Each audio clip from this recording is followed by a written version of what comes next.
જય હિન્દ વિદ્યાર્થી મિત્રો, આપ સૌ વિદ્યાર્થી મિત્રોનું આપણી યુટ્યુબ ચેનલ SS એજ્યુકેશનમાં હાર્દિક સ્વાગત છે. વિદ્યાર્થી મિત્રો, ધોરણ 8 સામાજિક વિજ્ઞાન વિષયની અંદર ચેપ્ટર નંબર 9 ઈસવીસન 1857નો સ્વાતંત્ર્ય સંગ્રામ, જેની વિશે આજે આપણે ચર્ચા કરીએ છીએ.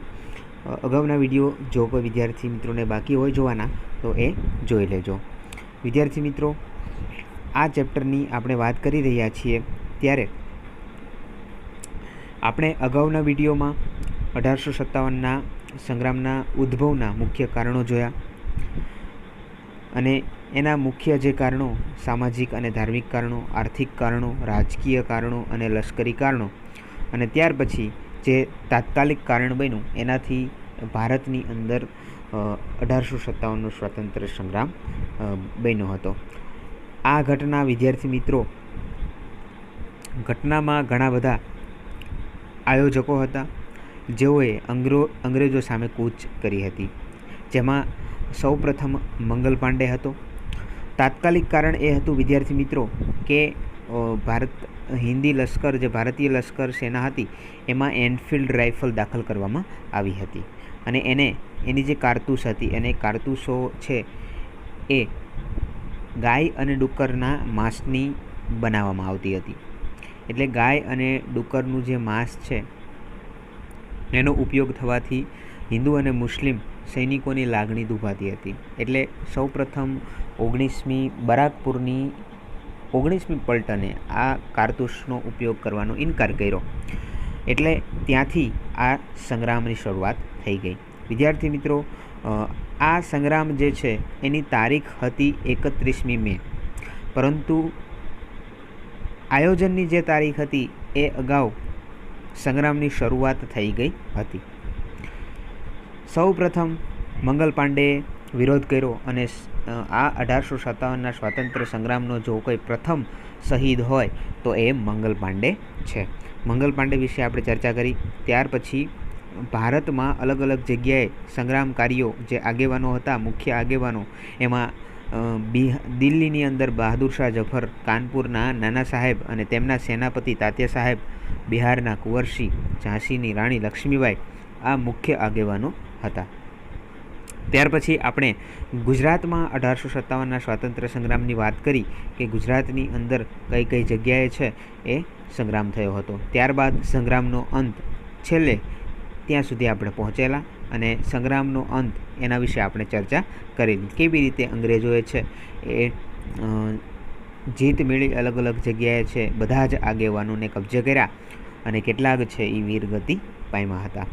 હવે વિદ્યાર્થી મિત્રો, આપણે જે વાત કરવાના છીએ આજે તે સંગ્રામ નિષ્ફળ ગયો એના કારણો વિશે.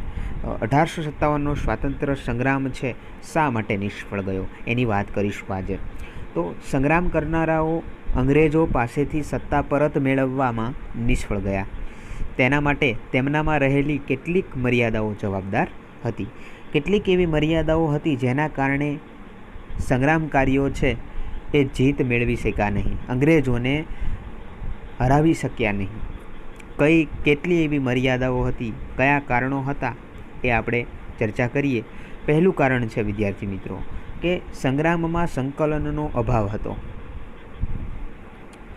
સંકલન, વિદ્યાર્થી મિત્રો, જો સારું એવું સંકલન હોય તો સંગ્રામ સફળ બને, પરંતુ સંગ્રામની અંદર સંકલનનો અભાવ હતો. આ એક મુખ્ય કારણ, પહેલું કારણ છે કે સંકલન બરાબર ન હતું. એટલા માટે ભારતીય જે આગેવાનો હતા, એ સૈનિકો હતા, એ આ સંગ્રામમાં જીત મેળવી શક્યા નહીં. ત્યારબાદ સંગ્રામ કેન્દ્રીય નેતાગીરીને બદલે માત્ર સ્થાનિક નેતાગીરી નીચે લડાયો. કેન્દ્રીય નેતાગીરીને બદલે સ્થાનિક નેતાગીરી. કેન્દ્રીય નેતાગીરી એટલે સમગ્ર ભારતમાંથી કોઈ એક પાસે નેતાગીરી ન હતી. આ સંગ્રામનું નેતૃત્વ કોઈ એક વ્યક્તિ ન કરતું હતું.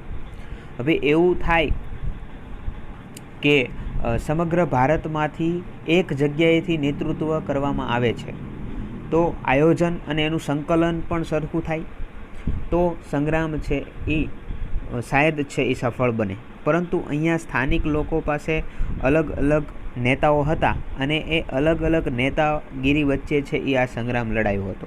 એટલા માટે જ અંગ્રેજો સફળ બન્યા, કારણ કે સ્થાનિક નેતાગીરી છે તો એ સ્થાનિક નેતાગીરી એ સ્થાનિક જગ્યાએ જઈ અને અંગ્રેજો છે એ જીત મેળવી લેતા. બીજી વાત તો કે જ્યાં તાકાત ઓછી પડતી ત્યાં વધારાની નવી તાકાત, શસ્ત્રો કે સૈનિકોના સ્વરૂપમાં સહાય પહોંચાડવાની વ્યવસ્થા ન હતી. એટલે ભારતના અલગ અલગ જગ્યામાં જ્યાં પણ અંગ્રેજો સામે આ સંગ્રામ શરૂ થયો, જ્યાં તાકાત, સૈનિકો, શસ્ત્રો ઓછું હતું, ત્યાં સહાય પહોંચાડવાની વ્યવસ્થા હતી નહીં. કે જ્યાં તાકાત ઓછી પડે કે ત્યાં આપણા ભારતીય સૈનિકોનું લશ્કર મોકલી શકાય, પરંતુ એવી વ્યવસ્થા હતી નહીં. એટલા માટે આપણો જે સંગ્રામ છે એ નિષ્ફળ ગયો. પહેલું કારણ વિદ્યાર્થી મિત્રો, સંગ્રામમાં સંકલનનો અભાવ, કેન્દ્રીય નેતાગીરીને બદલે સ્થાનિક નેતાગીરી હતી અને જ્યાં તાકાત ઓછી પડતી ત્યાં શસ્ત્રો કે સૈનિકોના સ્વરૂપમાં સહાય કરવાની વ્યવસ્થા હતી નહીં. આ પહેલું કારણ. ત્યાર પછી બીજી મર્યાદા જોઈએ, બીજું કારણ જોઈએ કે સંગ્રામની શરૂઆત નિશ્ચિત તારીખ કરતાં વહેલી થઈ ગઈ, તેથી સંગ્રામ માટેનું આયોજન વેરવિખેર થઈ ગયું અને અંગ્રેજો ચેતી ગયા. જુઓ, આપણે આ 1857નો સ્વતંત્ર સંગ્રામ વિશે વાત કરતા ત્યારે આપણે જોયું હતું કે સંગ્રામની તારીખ હતી 31મી મે, 31 મે. પરંતુ મંગલ પાંડેએ જેમ વિરોધ કર્યો અને એ 31મી મે સુધી રાહ જોઈ શક્યો નહીં. એટલે તારીખ જે નિશ્ચિત થઈ ગઈ હતી એના અગાઉ સંગ્રામ શરૂ થઈ ગયો. એટલા માટે શું થયું કે આયોજન જે હતું એ વેરવિખેર થઈ ગયું, કારણ કે સંગ્રામ શરૂ થઈ ગયા એટલે પછી અંગ્રેજો છે એ લોકોને ખબર પડી ગઈ અને એ લોકો ચેતી ગયા. એટલા માટે આપણો જે સંગ્રામ છે એ નિષ્ફળ ગયો. ત્યાર પછી ત્રીજું કારણની વાત કરીએ તો સંગ્રામનું ઉગ્ર સ્વરૂપ મોટે ભાગે ઉત્તર ભારતના કેટલાક વિસ્તારો પૂરતું મર્યાદિત હતું. આ સંગ્રામનું ઉગ્ર સ્વરૂપ, વધારે ઉગ્ર સ્વરૂપ ક્યાં જોવા મળતું હતું? ઉત્તર ભારતમાં. જો સમગ્ર ભારતમાં આવું ઉગ્ર સ્વરૂપ જોવા મળ્યું હોત તો કદાચ આપણે છે એ સફળ બન્યા હોત. પરંતુ ઉત્તર ભારતની અંદર જેમ કે દિલ્હી છે, કાનપુર છે, બિહાર છે, આ ઉત્તર ભારતમાં છે એ વધારે ઉગ્ર સ્વરૂપ હતું. મોટા ભાગના સમાજ સુધારકો સીધી કે આડકતરી રીતે સંગ્રામમાં જોડાયા ન હતા. આ બતાવે છે કે સંગ્રામને ચેતનાથી ઉભરતા શિક્ષિત વર્ગનો ટેકો મળ્યો ન હતો. જો સંગ્રામમાં એવા સમાજ સુધારકો હતા, મોટા ભાગના સમાજ સુધારકોએ સંગ્રામમાં જોડાયા ન હતા. એટલા માટે આ બતાવે છે કે સંગ્રામને ચેતનાથી જે શિક્ષિત વર્ગ હતો એનો ટેકો ન મળ્યો. એટલા માટે આપણે નિષ્ફળ ગયા. જો એવું બન્યું હોત કે મોટાભાગના સમાજ સુધારકોએ ભાગ લીધો હોત આ સંગ્રામમાં, તો શિક્ષિત લોકો હતા એ શિક્ષિત લોકો સંકલન પણ સારું કરી શકે, આયોજન પણ સારું કરી શકે અને આપણે સંગ્રામ જીતી શક્યા હોત. એટલે ત્રીજા કારણની અંદર સંગ્રામનું ઉગ્ર સ્વરૂપ ઉત્તર ભારતમાં મોટા ભાગે જોવા મળ્યું અને મોટાભાગના સમાજ સુધારકો આ સંગ્રામમાં જોડાયા નહીં. એટલા માટે શિક્ષિત વર્ગનો જે ટેકો છે એ મળી શક્યો નહીં અને આપણો સંગ્રામ ફેલ ગયો. ત્યાર પછી આપણે વાત કરીએ ચોથું કારણ. હવે વિશાળ ભારત તેની પ્રાદેશિક વિવિધતા માટે જાણીતો છે. આપણો ભારત દેશ છે એ પ્રાદેશિક વિવિધતા તો આપણને ખબર છે કે અલગ અલગ રાજ્યમાં અલગ અલગ વિવિધતા જોવા મળે છે, કે જુદા જુદા રાજ્યના લોકોની ભાષા અલગ છે, તેઓનો ખોરાક અલગ છે, તેઓનો પહેરવેશ અલગ છે. તો એમાં બ્રિટિશ શાસન પહેલાં જુદી જુદી પ્રાદેશિક સત્તાઓ નીચે જીવતા આવ્યા હતા. એટલે કે જ્યારે બ્રિટિશ શાસન નહોતું ત્યારે અલગ અલગ રાજાઓ હતા, સ્થાનિક રાજાઓ હતા, રજવાડાઓ હતા, એનું શાસન હતું. એટલે પ્રજા સામાન્ય છે એ રાજાઓના સત્તા નીચે જીવતી હતી. એ સમયે છે એ અલગ અલગ રાજાઓના સત્તા નીચે જીવતા હતા અને તેથી એમનામાં એવી ભાવના નહોતી કે ભારત મારું રાષ્ટ્ર છે, કે અમે ભારતના નાગરિકો છીએ, એવી ભાવના પ્રજામાં હતી નહીં, કે રાજાઓમાં પણ નહોતી. રાજાઓમાં પણ એવી ભાવના વિકાસ ન પામી હતી કે આપણે જે દેશની અંદર રહીએ છીએ સમગ્ર ભારત દેશ છે અને આપણે ભારતના બધા નાગરિકો છીએ. રાજાઓ છે તે સમયે તો વાત કરીએ તો રાજાઓ જ છે અંદરો અંદર લડાઈ કરતા હતા. એટલા માટે એ અભાવ જોવા મળ્યો કે જે રાજાઓ છે એની સત્તા અંગ્રેજોએ લઈ લીધી હોય તો એની સત્તા મેળવવા માટે જે પ્રયત્ન કરતા હતા કે બીજા આપણા જે ભારતના રાજાઓ છે કે ભારતની પ્રજા છે એ અંગ્રેજો સામે કચડાય છે એ જોતા ન હતા. બસ એની સત્તા મળી જાય એટલે પૂરું. એવું દરેક રાજાઓ કે પ્રજામાં લોકોમાં હતો. એટલા માટે ઘણા બધા રાજાઓ તે એ સમયે અંગ્રેજોના પક્ષમાં પણ હતા. બીજી વાત કરીએ તો ઘણા બધા રાજાઓ પણ એવા હતા કે જે અંગ્રેજોના પક્ષે હતા. એટલા માટે જ છે એ અંગ્રેજો આ સંગ્રામમાં સફળ બન્યા છે. એટલે ચોથું કારણ વિદ્યાર્થી મિત્રો ખાસ કે આપણો જે ભારત દેશ છે એ ભારત દેશમાં રાજાઓ છે એ રાજાઓ કે લોકોમાં એવી ભાવના હતી નહીં કે ભારત મારો રાષ્ટ્ર છે, આપણે ભારતના લોકો છીએ બધા, એવી કોઈ ભાવના નથી. અને અંગ્રેજો પાસે એમની સત્તા મેળવવા, એમનું રાજ્ય પાછું મેળવવા માટે જ અંગ્રેજો સામે લડતા હતા. સમગ્ર ભારતમાંથી અંગ્રેજોને કાઢી મૂકવા એવી ભાવના હતી નહીં. સમગ્ર ભારતમાંથી અંગ્રેજોનું શાસન હટાવવું છે એવી ભાવના હતી નહીં. એટલા માટે શાયદ આપણો જે સંગ્રામ છે એ નિષ્ફળ રહ્યો છે. ત્યાર પછી પાંચમું કારણ છે, વાત કરીએ તો શીખો અને ગુરખાઓની. તો તે સમયે એ સંગ્રામમાં શીખો અને ગુરખાઓ અંગ્રેજોના પક્ષમાં રહીને લડતા હતા. એક તો કેટલાય રાજાઓ છે એ અંગ્રેજોના પક્ષમાં હતા. ઉપરાંત હવે શીખો અને ગુરખાઓની વાત આવી તો શીખો અને ગુરખાઓ જે છે એ અંગ્રેજોના પક્ષમાં રહીને લડતા અને તેમણે સંગ્રામને નિષ્ફળ બનાવવામાં મહત્ત્વની ભૂમિકા ભજવી છે. એટલે એ પણ યાદ રાખજો, શીખો અને ગુરખાઓ પણ અંગ્રેજોના પક્ષમાં લઈને લડતા હતા. ત્યાર પછી છઠ્ઠું કારણ જોઈએ તો સંગ્રામમાં લશ્કર, શસ્ત્રો અને સેનાપતિની સરખામણીમાં અંગ્રેજો વધારે ચડિયાતા હતા. હવે અંગ્રેજો પાસે લશ્કર વધારે, શસ્ત્રો છે આધુનિક હતા. એટલા માટે સંગ્રામકારીઓ હતા એમની પાસે આધુનિક લશ્કરો હતા નહીં. એટલા માટે અંગ્રેજો છે એ વધારે ચડિયાતા હતા અને તેઓને અંગ્રેજોને છે એ ઈરાન, ઇંગ્લેન્ડ તરફથી છે એ શસ્ત્ર સામગ્રી મળી રહેતી હતી. એટલા માટે આપણે છે એ આ સંગ્રામમાં નિષ્ફળ બન્યા છીએ. પરંતુ જો આપણે સમગ્ર ભારતમાંથી જો એક નેતૃત્વ, સારું સંકલન અને બધાએ એક થઈને જો લડ્યા હોત તો આ 1857નો સંગ્રામ છે એ સફળ બને. પરંતુ એવું હતું નહીં. બધા અલગ અલગ સ્થાનિક જગ્યાએથી લડતા હતા અને શસ્ત્રો, લશ્કર પણ ઓછું હતું, સંકલન પણ બરાબર હતું નહીં અને તારીખ જે નિશ્ચિત થઈ હતી એ અગાઉ શરૂઆત થઈ ગઈ. આયોજન બધું જ વેરવિખેર થઈ ગયું હતું. એટલા માટે આ સંગ્રામ નિષ્ફળ ગયો. સાતમું કારણ છે, વાત કરીએ જુદા જુદા આગેવાનો ભારતમાંથી અંગ્રેજોને હરાવવાને બદલે પોતે ગુમાવેલ સત્તા પાછી મેળવવાના આશયથી લડતા હતા. તેથી તેઓ અન્ય માટે કે સમૂહ માટે લડ્યા નહીં.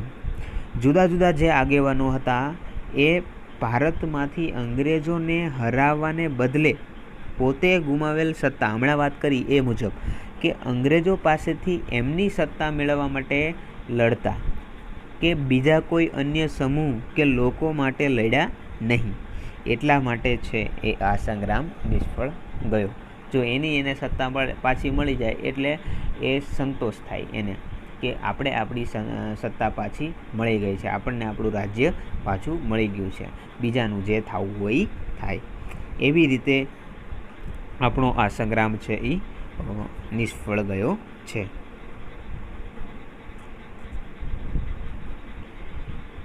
ત્યાર પછી વિદ્યાર્થી મિત્રો 1857ના સ્વાતંત્ર્ય સંગ્રામના પરિણામો, એની અસર શું થઈ ભારતની અંદર.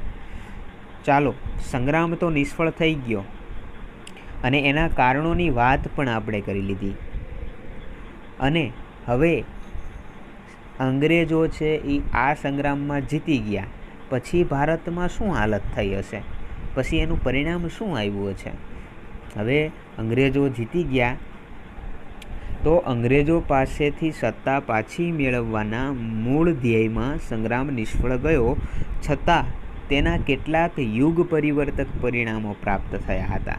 યુગ પરિવર્તક એટલે જે અંગ્રેજોની સત્તા હતી એમની સામે ભારતીયોએ સંગ્રામ ખેડ્યો અને આ સંગ્રામ નિષ્ફળ ગયો, છતાંય યુગ પરિવર્તક એટલે કંઈક સુધારો થયો, એના પરિણામે કંઈક તો સુધારો થયો. તો એ સુધારાઓ શું થયા, યુગ પરિવર્તક પરિણામો શું આવ્યા, તો એના પરિણામોની વાત કરીએ તો ભારતમાં કંપની શાસનનો અંત આવ્યો અને ભારત છે એ બ્રિટિશ તાજના સીધા શાસન હેઠળ આવ્યું. વિદ્યાર્થી મિત્રો, કંપની શાસનનો અંત આવ્યો અને બ્રિટિશ તાજના સીધા શાસન હેઠળ આવ્યું. એટલે કે કંપની શાસન હતું ભારતમાં. બ્રિટિશ ઈસ્ટ ઇન્ડિયા નામની કંપનીની સ્થાપના અંગ્રેજોએ કરી હતી અને એ ક્યારે કરી હતી, ઈસવીસન 1600માં. બ્રિટિશ ઈસ્ટ ઇન્ડિયા કંપનીની સ્થાપના ઈસવીસન 1600માં કરી હતી. અને આ કંપની જે છે એ કંપનીનું શાસન આપણે વાત કરીએ તો ભારતમાં 1857 સુધી ચાલ્યું. ક્યાંથી લઈ 1757થી લઈ 1857 100 વર્ષ. કેટલા? 100 વર્ષ સુધી કંપનીનું શાસન ચાલ્યું. હવે 1857ના સંગ્રામ પછીની સત્તા હવે કોની પાસે જાય છે? આ કંપની જે હતી એ કંપની પાસે નહીં. ભારત હવે સીધું જ બ્રિટિશ તાજના સીધા શાસન હેઠળ આવ્યું. બ્રિટિશ તાજ એટલે કે ઇંગ્લેન્ડમાં તે સમયે રાણી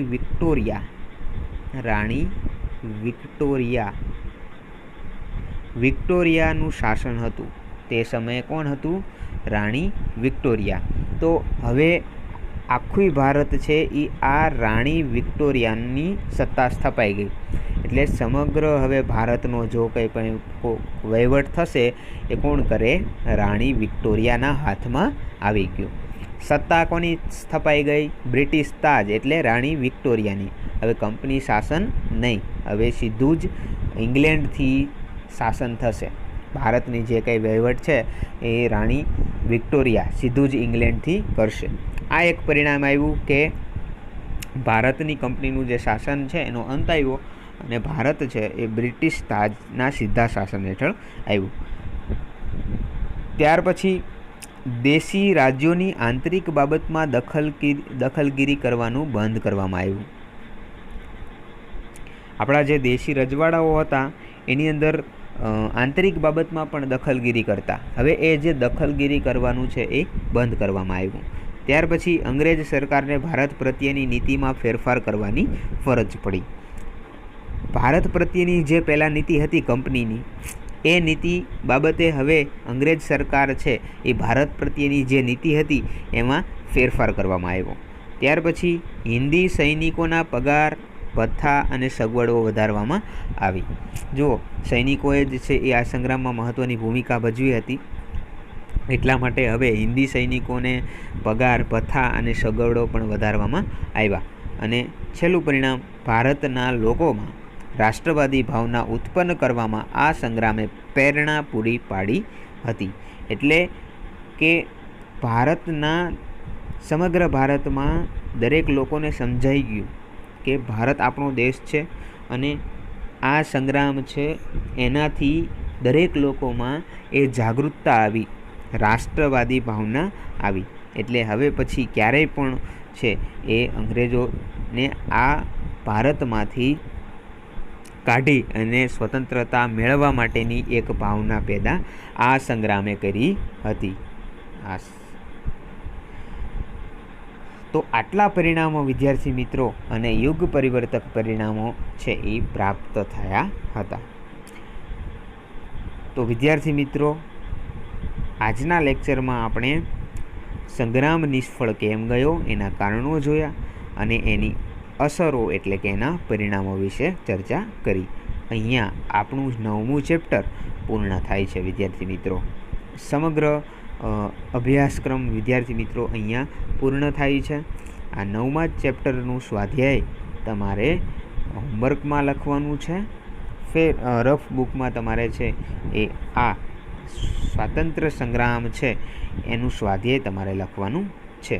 દરેક પ્રશ્નો આ ચેપ્ટરમાંથી મળી જશે વિદ્યાર્થી મિત્રો. 3 પ્રશ્નો કુલ સ્વાધ્યાયના છે. પહેલાં છે એ ટૂંકમાં એટલે કે મોટા પ્રશ્નો છે, ત્યારબાદ 1-2 વાક્યના પ્રશ્નો છે અને ખાલી જગ્યા છે. આટલું છે સ્વાધ્યાય તમારે હોમવર્કની અંદર લખવાનું છે. હવે વિદ્યાર્થી મિત્રો આપણે સમગ્ર અભ્યાસક્રમ આ સત્રનો પૂર્ણ કર્યો છે અને હવે પછી આપણે પુનરાવર્તન 2 એ કરી લઈએ. ત્યાર પછી આપણે ફરીથી રિવિઝન કરીશું સમગ્ર અભ્યાસક્રમનો. ઓકે, તો આટલું રાખીએ છીએ. આવજો. જય મુરલીધર. જય હિન્દ.